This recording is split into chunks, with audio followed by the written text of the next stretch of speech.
2 runs on 1 hit for the team from the West, Hawaii, as they lead Georgia. It's time now to meet the kids who call Columbus, Georgia home. Boo.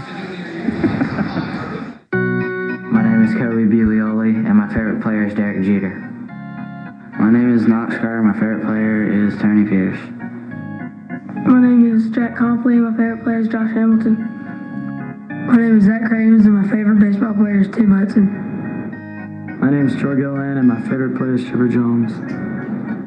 My name is Blake Hicks. My favorite player is Yadier Molina. My name is Matthew Lang, and my favorite player is Chipper Jones. My name is Jalen Latta, and my favorite player is Curtis Granderson. My name is Jacob Payton, my favorite player is Chipper Jones. My name is Brendan Pugh, and my favorite player is Chipper Jones. My name is Kason Sizemore. My favorite player is Mark Sheriff. My name is Jack Tanner, my favorite player is Chipper Jones.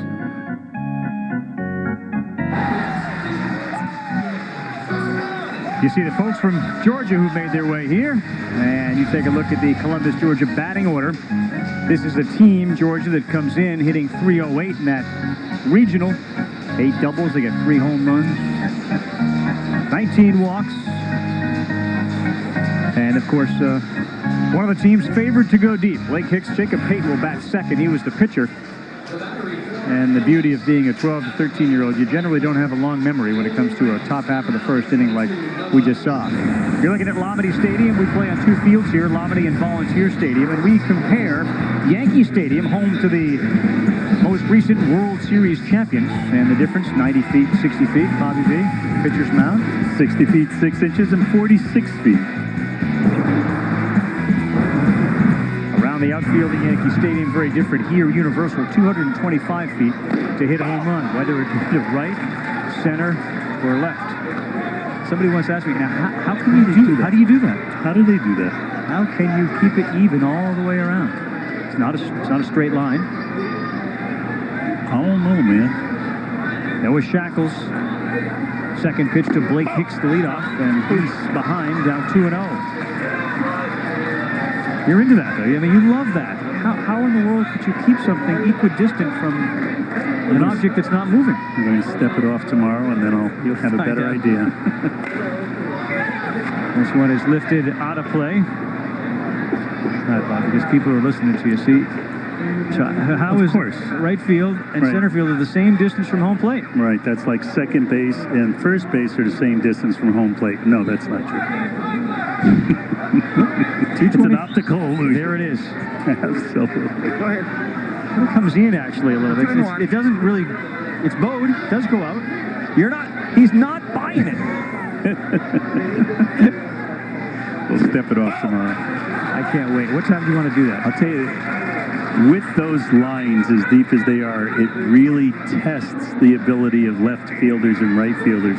Usually the center fielder has the most ground to cover, but here it's the corner fielders who have the maximum coverage in the outfield.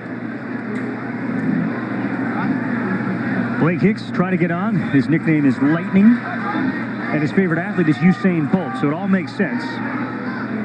And by the way, he's the catcher, and he draws a walk. Here's a look at how Georgia secured their spot to Williamsport. It's brought to you by New York Life. Be it Warner Robins, Georgia, or this team, Columbus, Georgia, you get set to expect one of them to be here. 3-0 in pool play. They actually beat West Virginia in the semifinal, and 9-2 they beat Florida in the final. They did a great job outscoring their opponents by a score of 35-16. I gave you their offensive numbers as Jacob Pate steps in. That time, Keolu Ramos did a job of keeping the ball in front of him because Hicks will go. He'll steal a base.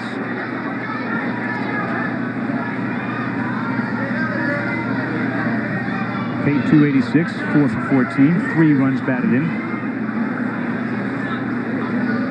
That in the regional, another good block by Ramos behind the plate. So both starting pitchers having a hard time kind of locking in. You attribute a lot of that to that mound and what you were talking about? Well, I mean, it's just so different, right? I think everything you do in the game of baseball is about feel. The hitter will feel right when he's swinging, and a pitcher will feel right when he's pitching. There's not a comfortable feeling right now. Let's see what manager Yoshi has to say. Looks like it's lower. Okay, hey, you're rushing. Relax. Okay, we have 2-run lead. Relax, hit your spots. Okay, let's go. Go get them. I'm talking with manager Yoshi before the game. He says that Shackles is not an overpowering pitcher. He needs to hit spots. He said the catcher will look to the bench to get the pitch. He'll call the pitch, take a deep breath, and just execute one pitch at a time, and we'll be fine. Let's see what happens after the little conference. The 2-0 to Jacob Pate, the big nasty they call him. That ball gets by Ramos, and there goes lightning. Blake Hicks is down to second base.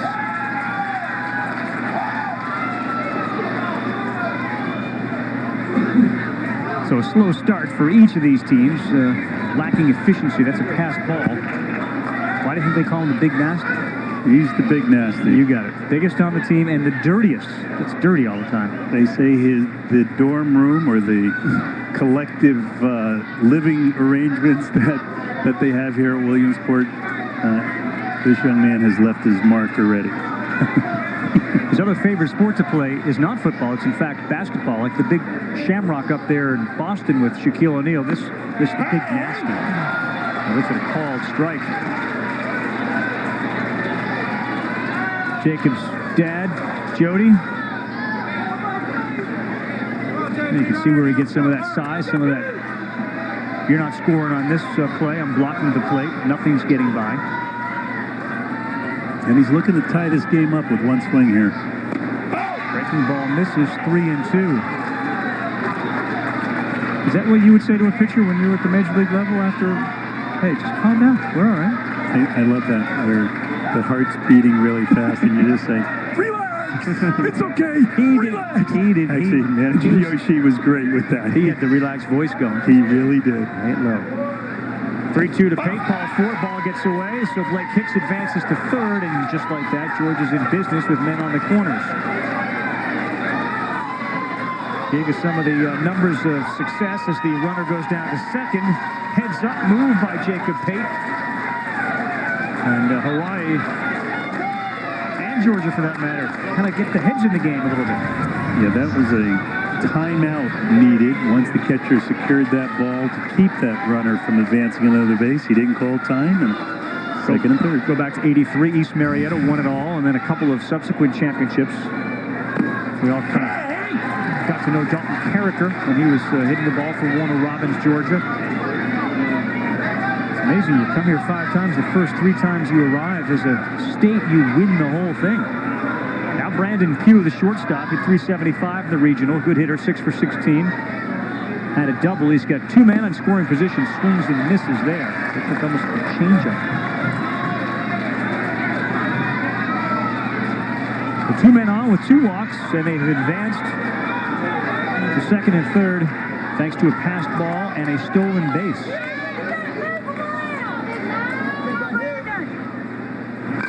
Pugh back up the middle. It's going to get through.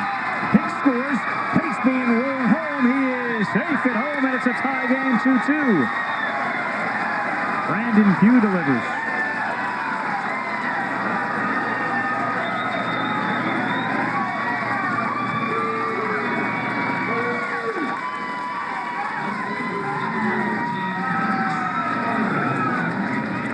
Brandon Pugh had a nice approach to that ball. It was calm. It wasn't the best or most perfect swing, but it sure was efficient to drive into. Knox Carter, that's a foul ball hit off of him, but no call. Now the third base umpire actually made that call. The home plate umpire, they may not have seen it, but the third base umpire was all over it. It's Keith Peterson down there, and home plate umpire Jeffrey Noble didn't really make any call at all. I think he was waiting for it to roll foul, but he got some help from the third base umpire. So Knox Carter, 0-1, the left fielder. The last name obviously is familiar. We talked about Kyle Carter at the top, who was so great on the 06 title team as a pitcher. This is his cousin. That ball is lifted to right field and deep. And gone.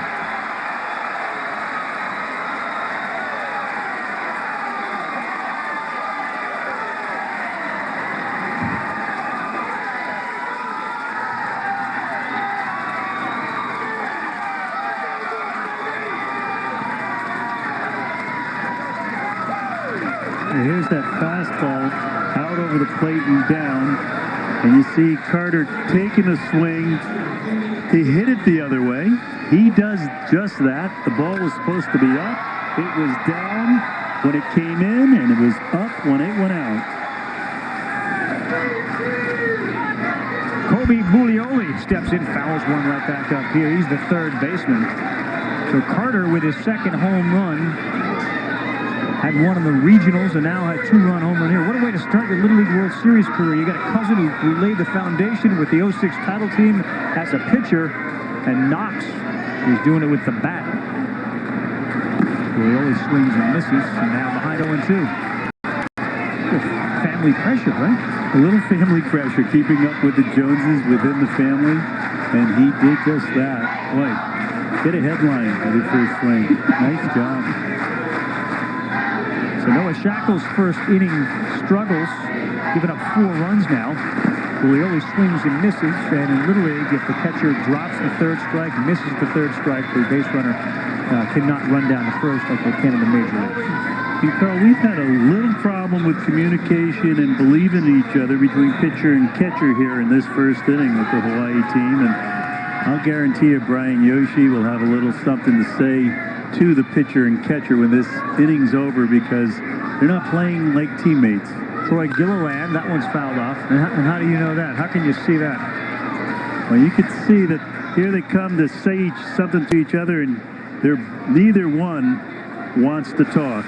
And that's not what you want to see at this level or any level with your pitcher and your catcher. We have to be together, and I'll bet you they will be before the day's over. And the last couple of pitches, it's almost like he threw it back saying, see, this is what we're looking for here. It's a hit on the count to the first baseman, Gilliland, 0-2. Unlike Blake Hicks, whose nickname is Lightning, Troy Gilliland's is Grandma.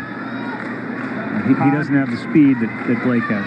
I love the nicknames of these young players, and the Georgia team has a full card of nicknames, don't they? They have some of the best nicknames.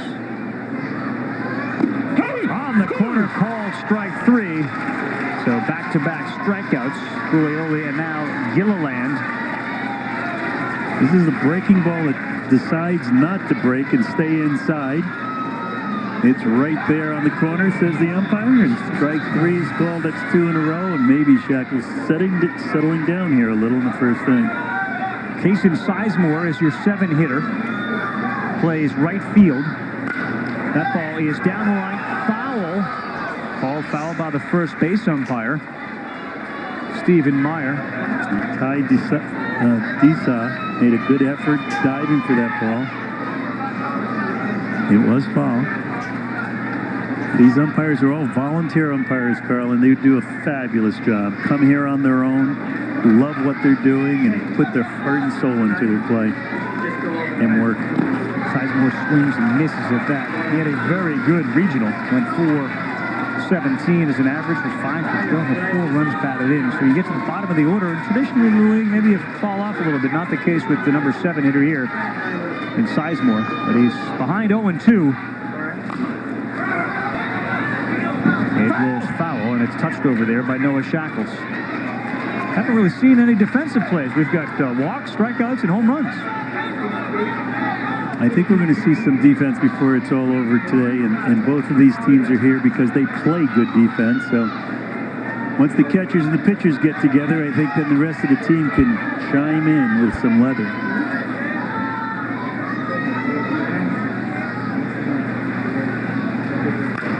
Fouled off. This was a Columbus, Georgia team that won all 5 of its games in the regionals and outscored the opposition 35-16. They hit .308. Their team ERA was just .290. So they don't seem to be the type that is going to pound you into submission, but they're not going to give up a lot of runs. That pitcher's in the dirt to Sizemore, but nobody's on, so nobody can move. And Ramos seems to have loosened up a bit, going down on his knees much more, moving side to side better. Understand that this young man was hit with a line drive in the last